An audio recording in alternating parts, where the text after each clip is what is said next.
आपको लगेगा नहीं कि क्या हुआ, मैं कहां भ्रष्ट हुआ, ऐसी जगह खड़े हो जाओगे कि जान भी नहीं पाओगे कि मैं कहां चढ़ रहा था, दोबारा उत्साह भी नहीं आ पाएगा। अभी बच्चा ना तो लोक को जानता है, ना परलोक को जानता है, ना हित को जानता है, ना अहित को जानता है। अभी उसका ब्रह्मचर्य किसी काम लायक नहीं हुआ और वो उतर गया व्यभिचार में, क्या होगा उसका जीवन। अगर आप वाणी में संयम में रहते हैं ना, वो और भजन करते हैं और सत्य बोलते हैं, तो आप जो बोलेंगे वही होगा। श्रवणेंद्री से गंदी बातें सुने, वाणी से गंदी बातें बोले, रसेंद्री से गंदा भोजन करें और सोचे ब्रह्मचर्य रह जाएंगे, तो बिल्कुल नहीं, कदापि नहीं। ब्रह्मचर्य कोई खिलवाड़ नहीं है। अब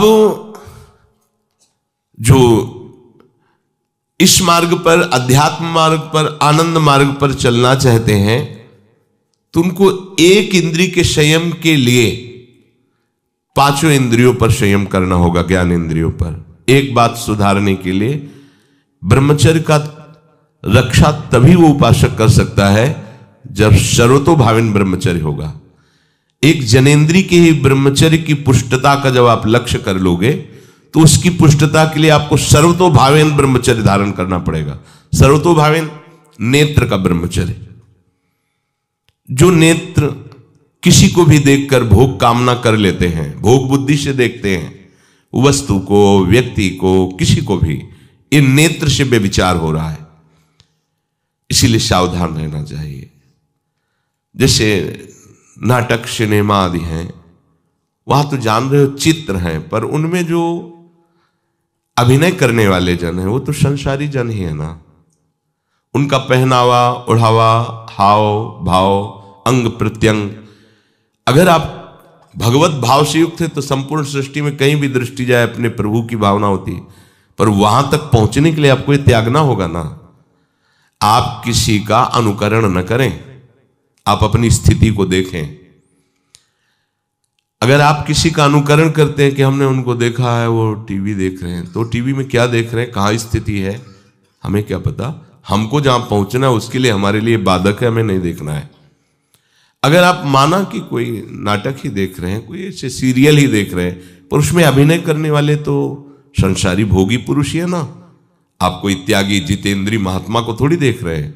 तो उस देखने में तन्मयता आती है, जिसको हम देखते हैं उस पर हम आसक्त होते हैं, तभी तो उसका सुख दुख अनुभव होता है। देखो कोई ऐसी रोने वाली सीन आए तो रोना आ जाएगा, हंसने वाली आ जाए तो हंसना आ जाएगा, ऐसे तो उसका प्रभाव हम पर पड़ रहा है ना। तो हम किसी के अभिनय करने वाले के अंग प्रत्यंग को देख रहे हैं और वो कामुक होकर कोई काम चेष्टा कर रहा है या कोई ऐसा, वो सारा का सारा मन कवर कर रहा है आपका। और एकांत होते ही फिर जो मन अपना मनमानी करवाएगा, आप नहीं सह पाएंगे। इसलिए नेत्र का ब्रह्मचर्य सबसे पहले शुरू कीजिए। आपको वो चीज नहीं देखनी, वो बात नहीं पढ़नी, वो दृश्य नहीं। श्रीमद् भागवत में वर्णन है, कोई पशु पक्षी भी मैथुन कर रहा हो, अचानक दृष्टि गई तो मानसिक प्रणाम करके दोबारा दृष्टि नहीं जानी चाहिए। इसीलिए लिखा है कि आप एक धनुष भूमि को देखकर, एक धनुष, इसमें किसी की हानि नहीं होगी, आपकी भी हानि नहीं होगी। आप एक धनुष भूमि देख करके ही चलिए। मतलब बहुत लंबी दूरी देखने की जरूरत नहीं है, बहुत दृष्टि उठा करके इधर उधर गर्दन हिलाने की जरूरत नहीं है। और जैसे कि कोई टक्कर मार सकता है, तो देखो जिनको प्रारब्धानुसार टक्कर लगनी होती है ना, वो चाहे जितनी सावधानी से चलो, वो प्रारब्ध आकर के दंड देता है। अन्यथा सीम की चाप सके को तासु, बड़ रखवार रमापति जासु। आप जा रहे हो भगवत चिंतन करते हुए, तो प्रभु का नाम आपका पहरेदार अंग रक्षक है, कोई बाल भी बांका नहीं कर सकता। आपका प्रारब्ध यदि आया है, प्रभु से पास हो गया है कि आपको ये दंड मिलना चाहिए, फिर मिलेगा। आप निश्चिंत रहिए, निर्भय रहिए। प्रभु का जो विधान है वो मंगल करने वाला है।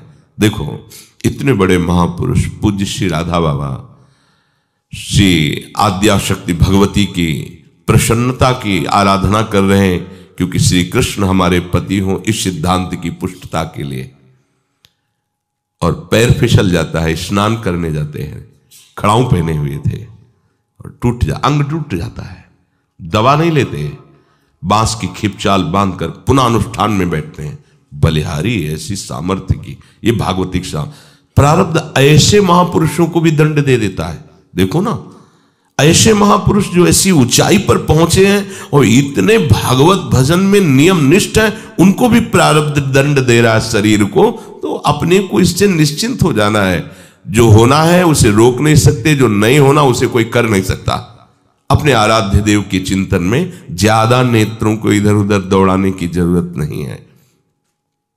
नेत्र का ब्रह्मचर्य, फिर वाणी का ब्रह्मचर्य, बहुत बड़ा प्रभाव पड़ता है इससे।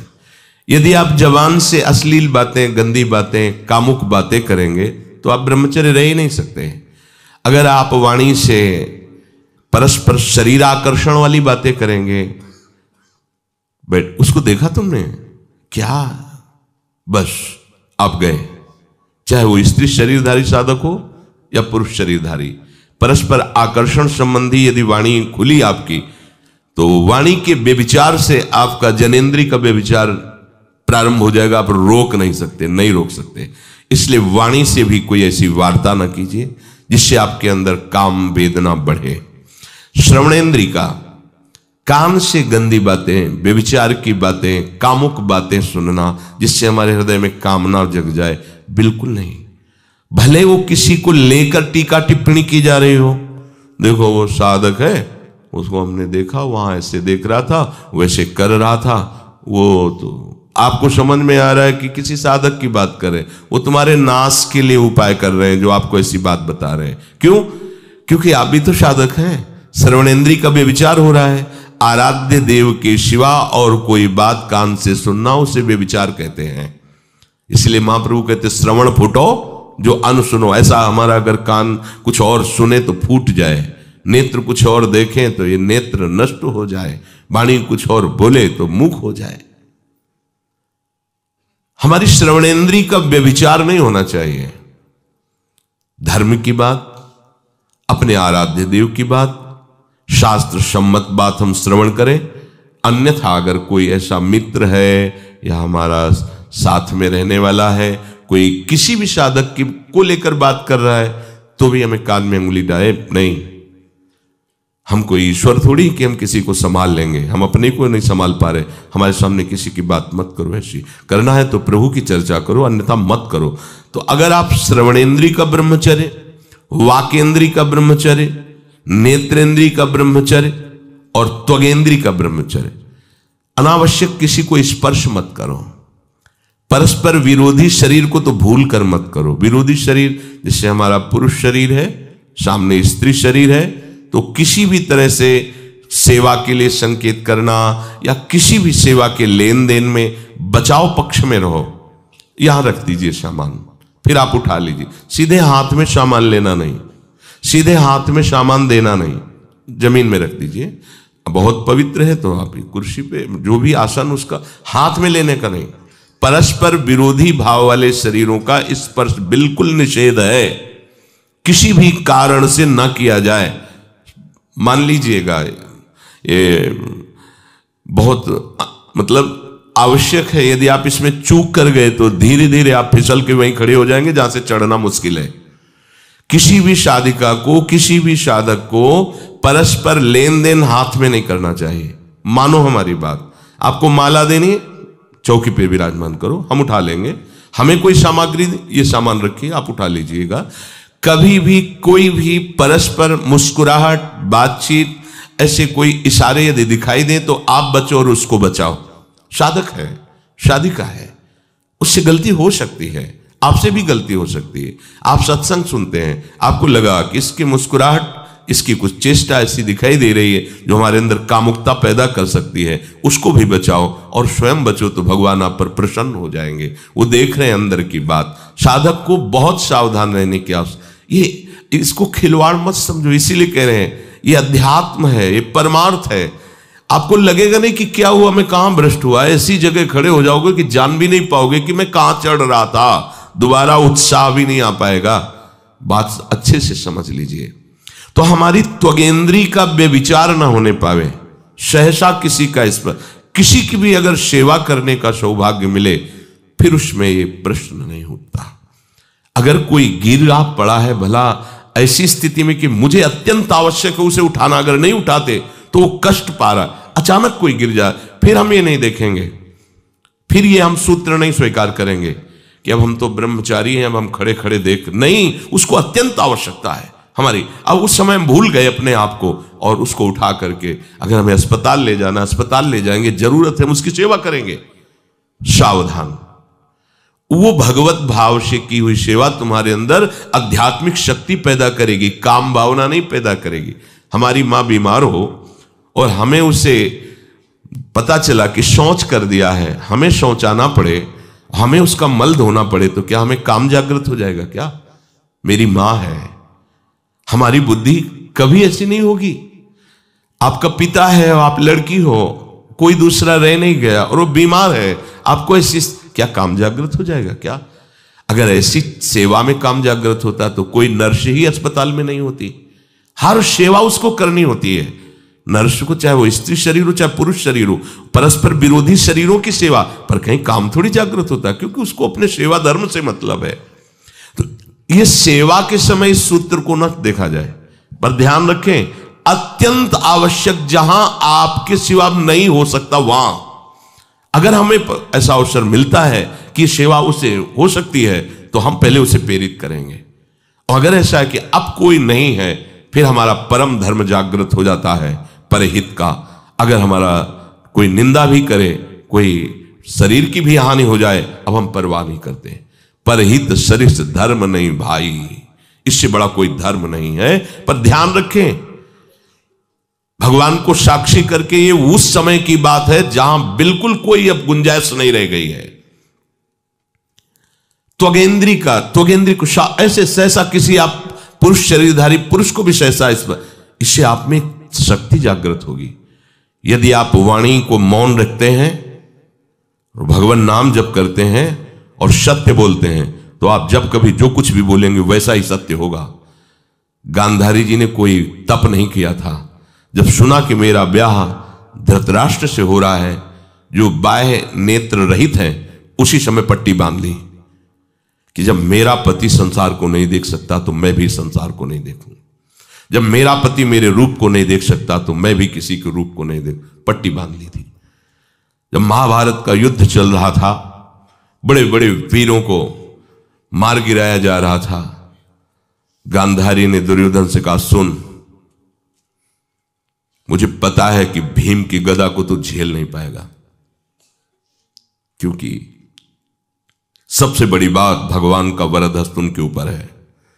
दूसरी बात, वो पवन पुत्र है, वो जब अपने आवेश में आ जाएगा तो तेरी सामर्थ्य नहीं कि उसकी गदा के प्रहार को तू सह सके, पर मैं तुझे शक्ति प्रदान करूंगी। मैं एक पतिव्रता हूं, आज तक कभी पति का वरण करने के बाद कुछ देखा नहीं है।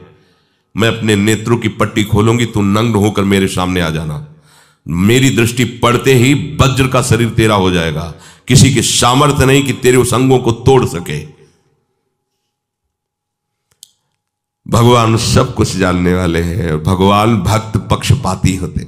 भगवान का स्वभाव भक्त का पक्षपात लेना होता है। वो अपने महल से कॉरिडोर से जा रहा था गांधारी जी के पास, भगवान आ गए झट से, तो तुरंत उसने हाथ ऐसे लगा लिया, मुझे शर्म आनी चाहिए यार, तो हस्तिनापुर के सम्राट पद पर अभिषिक्त होने के लिए तैयारी कर रहा है, नंगे घूम रहा है गली में। उसने कहा, गली में नहीं, मां के सामने जा रहा है। अरे कोई बच्चा है, ऐसे जाया जाता है मां के सामने? उसने कहा, मां ने कहा है कि हम पट्टी खोलकर तुम्हें देख लेंगे तो तुम्हारा शरीर वज्र का, चलो माना, मां की आज्ञा का पालन करो, थोड़ा इन अंगों को तो ढक लो, तुम तो बड़े हो, कोई बच्चे थोड़ी को मां के सामने ऐसे चले जाओगे, ढकना चाहिए तुम्हें। वापस कर दिया। वो यहां ऐसे पत्तों से ढका, वस्त्र नहीं पहना, मां की आज्ञा, ऐसे पत्ते से ऐसे कमर से ऐसे ढक लिया, पीछे आगे ऐसे। गांधारी जी ने पट्टी खोली और जे ही देखा पूरा शरीर वज्र का हो। तो ये क्या किया तूने, कमर में क्यों बांध लिया? बोले शर्म लगती थी। कैसे आपके? बोले यहीं से मारा जाएगा, भीम की गदा का प्रहार तेरी इसी जंघा और कमर को तोड़ देगा, तेरी मृत्यु। मान गई, प्रभु के विधान के आगे किसी का बल काम नहीं करता। गांधारी, ये केवल आंख में पट्टी बांधने की सामर्थ्य थी कि मेरा पति यदि अंधा है तो मैं भी किसी रूप को नहीं देखूंगी। अगर आप वाणी में संयम में रहते हैं ना, वो और भजन करते हैं और सत्य बोलते हैं, तो आप जो बोलेंगे वही होगा। पर ऐसा कुछ अनर्थ वो बोलता ही नहीं, क्योंकि ऐसा संयमी जान जाता है कि इन सब का फल भगवत प्राप्ति है, किसी को कष्ट देना नहीं है। एक एक इंद्री का जब आप ब्रह्मचर्य संयम करोगे तब आपका वीर संयम होगा। ध्यान रखना, आप नेत्रेंद्री से गंदे चित्र देखें, श्रवणेंद्री से गंदी बातें सुने, वाणी से गंदी बातें बोलें, रसेंद्री से गंदा भोजन करें और सोचे ब्रह्मचर्य रह जाएंगे, तो बिल्कुल नहीं, कदापि नहीं। ब्रह्मचर्य कोई खिलवाड़ नहीं है। जो ये तो हुआ इंद्रियों का, फिर आता है अंतःकरण का ब्रह्मचर्य। हमारा मन काम की तरफ तभी जाता है जब उसको निज सुख नहीं मिलता। ध्यान रखना, सृष्टि में जितने भी दुर्गुण दुराचार होते हैं उनमें दो प्रधान होते हैं, एक काम भोग और एक धन, और सब छोटी मोटी बातें हैं। प्रायः जितने भी हिंसा होगी, जितनी भी भयानक घटनाएं होंगी, भयानक युद्ध होगा, उन दो में अंतर्गत ही होगा, दो के अंतर्गत ही होगा। या उसका कहीं ना कहीं काम से संबंध, स्त्री संबंध से या धन संबंध से है। चाहे जो भी घटना हो उसको देख लेना, प्रधानता दो में ही होगा, कंचन और कामिनी। कीर्ति में कीर्तिवान तो कोई कोई बिरले ही होते हैं, तो वो तो बहुत आगे की बातें हैं।